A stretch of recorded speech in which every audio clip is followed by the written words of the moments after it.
அஸ்ஸலாமு அலைக்கும். எல்லாம் நல்லா இருக்கீங்களா? இன்னைக்கு நம்ம சேனலில் இப்போ நம்ம பார்த்துட்டு இருக்கிறது மசாலா பொரி தான். வெரி ஈஸியாக சிம்பிளாக டேஸ்ட்டாக பொடியை வச்சு நம்ம மாவில் பசைய போகிறோம். வாங்க எப்படி செய்யலான்னு பார்த்துலாம். 1 கிலோ கோதுமை மாவு எடுத்திருக்கேன். 10 மிளகாய் பட்டை மிளகாய் எடுத்திருக்கேன். நான் சட்டியில் ஒன்று ஒன்றா போடும்போது எவ்வளோ அளவுங்கன்னு சொல்லிடுறேன். ரொம்ப நான் காமிச்சிட்டு பொருளை காமிச்சு அதுக்கப்புறம் வறுக்கிறதையும் காமிச்சேன்னா ரொம்ப லென்த்தாக போயிடும், பார்க்குறதுக்கே உங்களுக்கு போர் ஆகிடும். அதனால் ஒரு 10 மிளகா போல் எடுத்து வெறும் சட்டி எண்ணெய் ஊற்றாத எண்ணெய் சட்டியில் நல்லா வறுத்து எடுத்துட்டு அதுக்கப்புறம் 1/4 கப்பு பைத்தம்பருப்பு அதையும் வறுத்து எடுத்துருங்க. 1/4 கப்பு கடலைப்பருப்பு, 1/4 கப்பு பொட்டுக்கடலை, 1/4 கப்பு உளுந்து, 1/4 கப்பு நடக்கடலை. இது எல்லாத்தையுமே தனித்தனியாக வறுத்து எடுத்துடணும். ஒன்றோட ஒன்று சேர்த்து சேர்த்து வறுத்திங்கன்னா அது கொஞ்சம் வறுபடும், கொஞ்சம் வறுபடாது. அதனால தான் தனித்தனியாக வறுக்கும் போது ஒன்று சேர்ந்த மாதிரியே எல்லாமே வறுபட்டுரும். நடக்கடலை மட்டும் ஃபஸ்ட்டே வறுத்தாச்சு.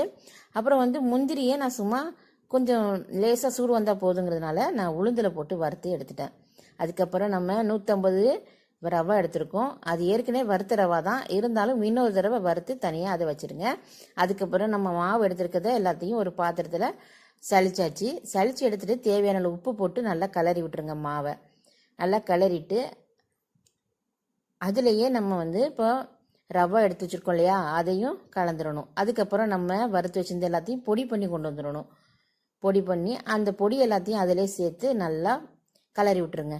அதுக்கப்புறமா கொஞ்சம் கொஞ்சமாக தண்ணி தெளித்து அதை மாவை நல்லா கெட்டியாகவே பிசைஞ்சு எடுக்கணும். நீங்கள் நல்லா தண்ணி தெளித்து நல்லா கை வச்சு நல்லா பிசைஞ்சு எடுத்திங்கன்னா சூப்பராக உடனே போட்டுடலாம். இல்லை நீங்கள் ஒரு 3 மணி நேரம் ஊற வச்சு லைட்டாக எல்லாத்தையும் ஒன்று சேர்த்துட்டு லைட்டாக நீங்கள் 3 மணி நேரம் ஒரு ஈர துணி போட்டு மூடி வச்சு எடுத்திங்கன்னா அப்பவும் சூப்பராக இருக்கும். இது உடனே செய்கிறதுக்கு சூப்பராக இருக்கும். லாஸ்ட்டாக நம்ம கொஞ்சம் நெய் எண்ணெய் சேர்த்துட்டு நம்ம கொஞ்சம் மாவை பிசைகிறோம். லாஸ்ட்டாக தான் இது சேர்க்கணும். நல்லா கரு முறுமுறு இருந்துச்சு, சூப்பராக வந்துச்சு. நீங்கள் இது மாதிரி மசாலா பூரியை ட்ரை பண்ணி பாருங்கள். நம்ம சேனலில் ஃபஸ்ட் டைம் பார்க்குறீங்கன்னா சப்ஸ்கிரைப் பண்ணி வச்சுங்க, பெல்லைக்கானே கிளிக் பண்ணுங்கள், ஆளுங்கிற சிம்பிள் வச்சுங்க. நானும் அப்போது இந்த எண்ணெயே இன்னும் கொஞ்சம் அப்ளை பண்ணிவிட்டு ஒரு 1/2 மணி நேரம் விட்டேன். நீங்கள் 3 மணி நேரம் விட்டிங்கன்னா நல்லா அழுத்தி பிசைக்கணும்னு அவசியம் இல்லை. இது ஒரு 1/2 மணி நேரத்தில் நமக்கு ரெடி ஆகணும் அப்படின்னு சொன்னாக்கா கொஞ்சம் நல்லா நல்லா கையை வச்சு நல்லா அமுக்கி பசைஞ்சு எடுத்தால் தான் இந்த மாதிரி உருண்டைகளாக ஊட்டிட்டு நீங்கள் வளர்த்து போடும்போது நல்லா புசு புசுன்னு வரும். இப்போ நம்ம எல்லாத்தையும் எடுத்து உருண்டைகளாக உருட்டியாச்சு. உருட்டிட்டு அதுக்கப்புறம் நம்ம மாவு கொஞ்சம் போட்டுட்டு இப்படி வளர்த்து வச்சுருங்க. மொத்தமாக எல்லாத்தையும் வளர்த்து வச்சுட்டு அதுக்கப்புறம் எண்ணெய் சட்டி வச்சு 1 by 1 போட்டு எடுத்துடுங்க. ரொம்ப மெல்லிசாகவும் இருக்க வேணாம், ரொம்ப ஒரு இதாகவும் இருக்க வேணாம். நார்மல் இதில் நீங்கள் வளர்த்து எடுத்துக்கலாம். அப்போ தான் உங்களுக்கு கருகரு முறுமுருண்டே இருக்கும்.